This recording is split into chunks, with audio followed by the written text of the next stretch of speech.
This took place several years ago when I was 18 and freshly enrolled in college. I grew up in an extremely strict household. Asian female, by the way. My parents set my curfew at 8 p.m. I wasn't allowed to drive at night or go to parties, etc. Anyway, you could see how once I moved out of the house, I relished any opportunity to exercise my new freedom and independence. One night at around 11 p.m., I got super hungry and had a real craving for an Arby's roast beef sandwich. My roommate was tired and didn't want to go with me, so I hopped in my car and decided to make a quick trip by myself. To get to Arby's, I had to take a stretch of road that was really secluded and not well lit. Of course, at that time of night, there were barely any cars on the road.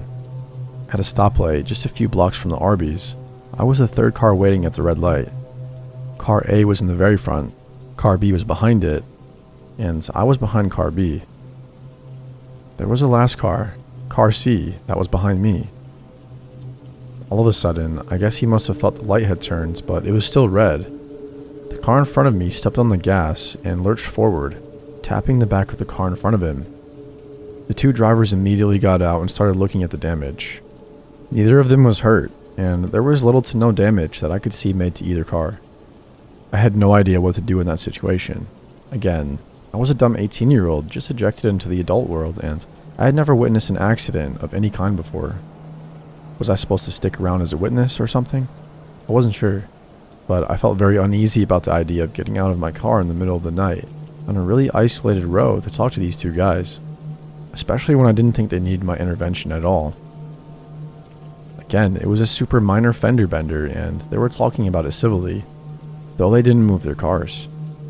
So when the light turned green, I decided to just move over into the other lane and proceeded on my way. Again, this may have been the wrong thing to do, but I didn't know any better. The car that had been behind me did not like that I was trying to leave. To this day, I have no idea what they were thinking. At the time, I thought they must have thought I caused the accident or something. Anyway, as I shifted over to the other lane to leave, they started blasting their horn at me. I got super scared and proceeded down the road, past the green light, and car C, the one behind me, took off after me. What ensued was still the most terrifying experience I ever had. The car, which I could dimly see had two male figures in the front seat, followed me closely for quite a while, occasionally blasting their horn aggressively. They would speed up until they were just about to hit the back of my car. I was starting to get really freaked out, so I started making random turns to lose them or to see if they were really following me. They definitely were. I made 3 left turns and they were still on my tail. Eventually, the car pulled over into the lane beside me and kept speeding up and nudging into my lane, as if trying to cut me off or run me off the road. I was actually crying now, and I had called my then boyfriend, telling him what was happening. I initially wanted to drive to his house, but then I realized I didn't want these psychos knowing where he lived. Tried to avoid making eye contact with the 2 men in the car beside me, tried not to let them intimidate me off the road. They kept blaring the horn, then eventually the driver rolled down the window.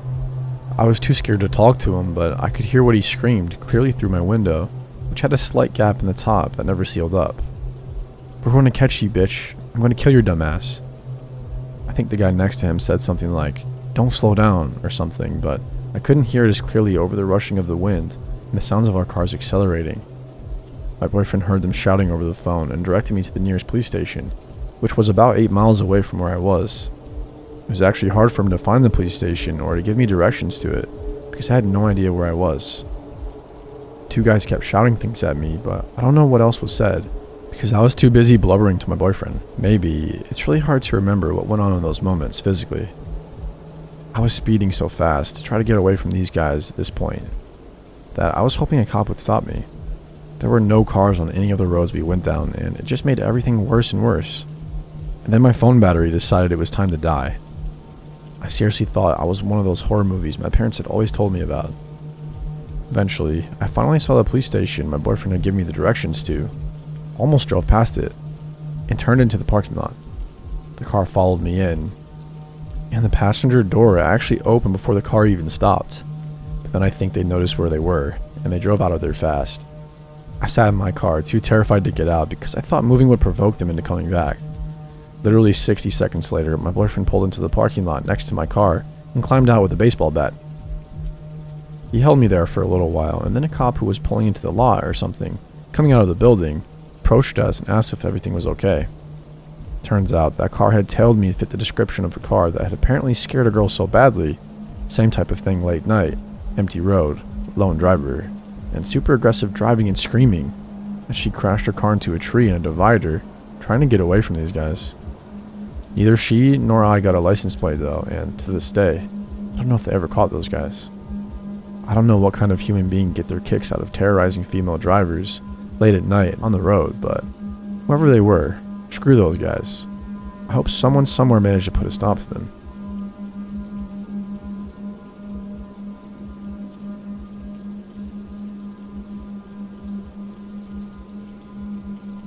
This incident happened about 5 years ago. This is a story that I'd never really tell anymore because most people are either uncomfortable hearing it or make well-meaning comments about what I should have done in this situation, without really understanding how differently your mind works when you're experiencing absolute panic. But you guys seem to get it, so here's my story. I was living in a relatively nice apartment in downtown Memphis, working as an ophthalmic technician. I arrived home from work at my usual time, around 4:30 p.m., unlocked my door and went inside. I set my phone, wallet, and keys on the kitchen island, hearing my heavy metal front door swing shut loudly behind me, and began taking care of some errands around the house. Having grown up in a small town, it was a habit for me to not lock my door during the day, especially when I knew my husband would be home soon anyway. I've never forgotten to lock my door once in the 5 years since this day. I walked through my bathroom and into my large walk-in closet and began hanging up the laundry that I'd started earlier in the day before work. My front door opened and I smiled with surprise. My husband was home a little early and I was happily called out to him. "I'm in here, love." I was met with silence and slowly began to feel that sinking feeling of something is wrong crawl up my spine. I tried to shake it off, thinking my husband simply hadn't heard me, and walked out into my living room kitchen area. Standing on the other side of my kitchen island was a complete stranger. He was male, older than me. I would estimate 50s, but it's hard for me to recall exact facial features or details from this moment, and was just standing there, staring at me. No ski mask, no weapon, just watching me. I wondered if he had maybe walked into the wrong apartment and was going to apologize and leave. But as he continued to stare, I realized I needed to do something other than just gape at this stranger in my house. I stood taller, puffed up my chest in an attempt to look more threatening, which is hard to do as a small female, and used a loud, clear voice telling him to get out of my apartment, that he had no business being there.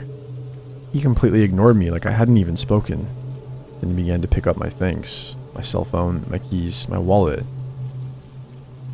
He picked them up methodically and put them in his own pockets. That's when it really hit me that person was dangerous. I was naive enough to believe this was all a mistake until that moment. I darted forward toward the only other device that I had that would allow me to get help, my computer. I had to take a few steps closer to the intruder in order to reach it, but still had about 15 feet between us, so I knew I could grab it and run before he could reach me. As I picked it up and turned to run, I saw him start to move after me, and I sprinted back toward the bathroom because it was the only place I could go and put two locked doors between us. I slammed and locked the first door, and within seconds I could hear him messing with it, trying to open it. I ran into the closet and locked that door too, opening my computer and getting on Facebook Messenger to contact my husband. I sent messages after messages, pleading with him to call 911 and tell him there was an intruder in the apartment. He got the messages within minutes and assured me that he had a dispatcher on the phone and was leaving work himself to try and get to me if he could. I waited and waited. The bathroom door opened and the intruder came inside. He moved to the closet door and started trying to break that door down too. Here's the part where people start giving me advice on how I should have acted, but all I can tell you is that I was frozen, with fear, with shock. I don't know. But I didn't scream or cry or search for a weapon in that dark closet. I didn't brace the door or try to hold it closed. I just kneeled in my closet and waited to die because I just knew that's what was going to happen. People like to tell me that I live in an apartment. Surely if I'd screamed, someone would have heard and come to help. Surely there was something heavy enough in my closet to use to defend myself. Hell, even the laptop I had wouldn't hurt if I had swung it at someone. So why didn't I do anything? I don't really have an answer for that, but the closet door somehow held. I heard frustrated footsteps go back out into the living area of my apartment. I heard things breaking, bottles shattering, my drawers and refrigerator and cabinets being flung open as things were torn out of them. I continued to sit in that closet, silently crying, wanting to leave, but feeling that death was inevitable. I feel awful about my selfishness in that moment, but I messaged my mom, who lived in a 15-hour drive away, and told her what was happening. I desperately wanted comfort and to tell her how much I love her. I'm not a parent, but I can only imagine the fear and helplessness I put her through, knowing her daughter was in danger and there was nothing she could do to help. She messaged me constantly, begging me to keep replying. I told her I would as long as I could, but I also told her to tell my brothers I loved them, to help my husband through whatever happened next if it ended badly for me. The intruder started messing with the closet door again, mumbling disjointed words that I couldn't really distinguish. I remember hoping that the police would get to the apartment before my husband, that he wouldn't be the one to find me in whatever state this invader left me in. The front door opened again, and it was my husband shouting for me. The intruder walked out toward the living room kitchen area again, where my front door was located, and I opened the door and darted from the closet to find my husband on the ground with him, pinning him in place. The man kept mumbling, at times yelling, but never really put up much resistance. This entire part is a blur for me. I remember feeling like the room was spinning, filled with fear, mostly for my husband at this point. Eventually, the police found the apartment. It took them like 25 minutes to arrive, which still blows my mind. I know time seems to move slowly during scary situations, so I thought it was less than that. From the time my husband dialed 911 to the time the officers arrived, it was 25 excruciating minutes. This isn't intended to bash them in any way. It just always seemed like this was an unusually long response time for a home invasion. They got my things back from the man and took him out of my apartment. I numbly went through the process of filing a police report, telling them what happened. One of the officers commented that I should really keep my door locked at all times. I remember feeling like he was being insensitive at the time or blaming me for what happened, but later recognized his words were coming from experience. I'm sure he's seen this situation and differently for other women.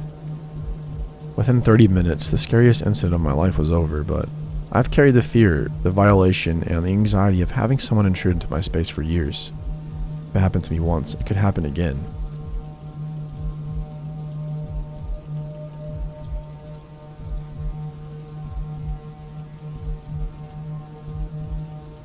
Since almost a year now, end of August 2019 to be exact, I have moved to an apartment in a different city because my mother, who I lived with in my hometown, passed away from cancer. I have moved here with my long-term boyfriend and one other roommate, who has been a good friend of both of us since before we had even started dating. We all absolutely love it here. The location is great. It's a 15-minute bike ride from our university, and it's located at a square with a grocery store, drugstore, lunchrooms, etc. So we pretty much have everything we could possibly need to survive within walking distance.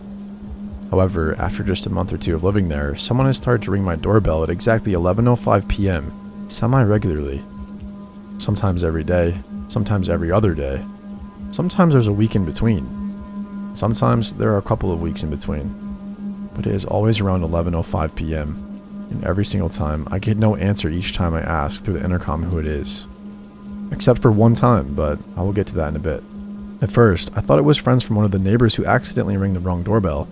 But after around the fourth time, I grew suspicious.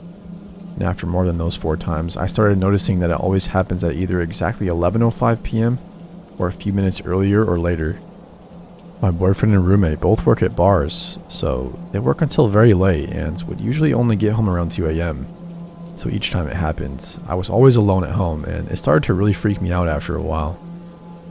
When I first told them about it, they kind of shrugged it off and said that it was probably a wrong dial like I thought at first.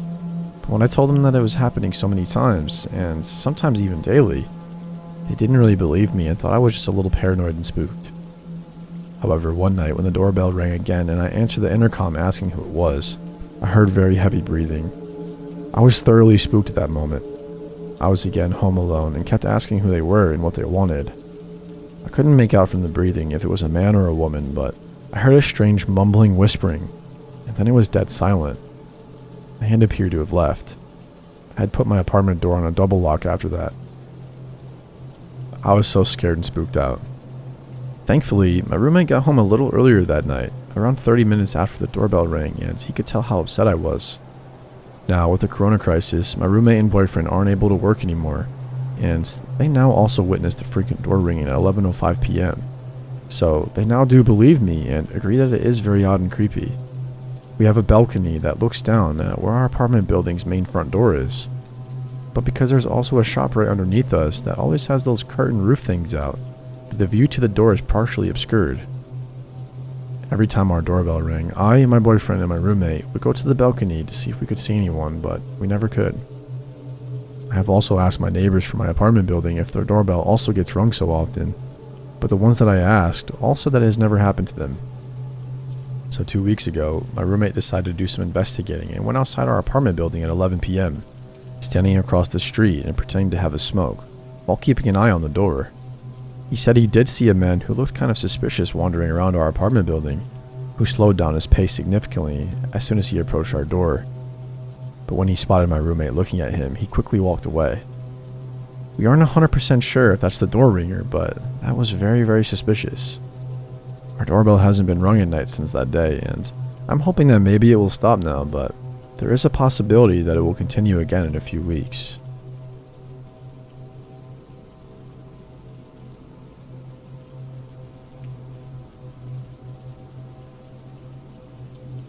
One day, when I was an elementary schooler, I think probably 3rd or 4th grade, I was awoken by my mom in a rush.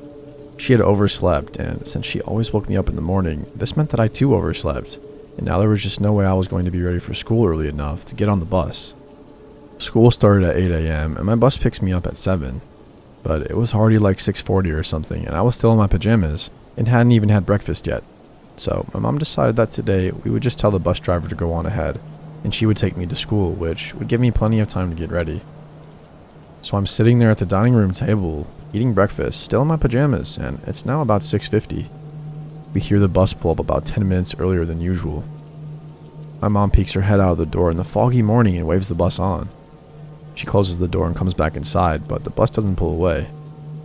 There's a knock at the door, and Mom opens to find a man in a bus driver uniform. He explains that he's a substitute driver because the regular driver called in sick. He says he knows he's a few minutes early since he wanted to get an early start on the route since he didn't know it well. My mom explains to him that she was going to take me to school since we woke up late. He gets visibly upset and says that he can wait a few minutes since he's already running ahead of schedule.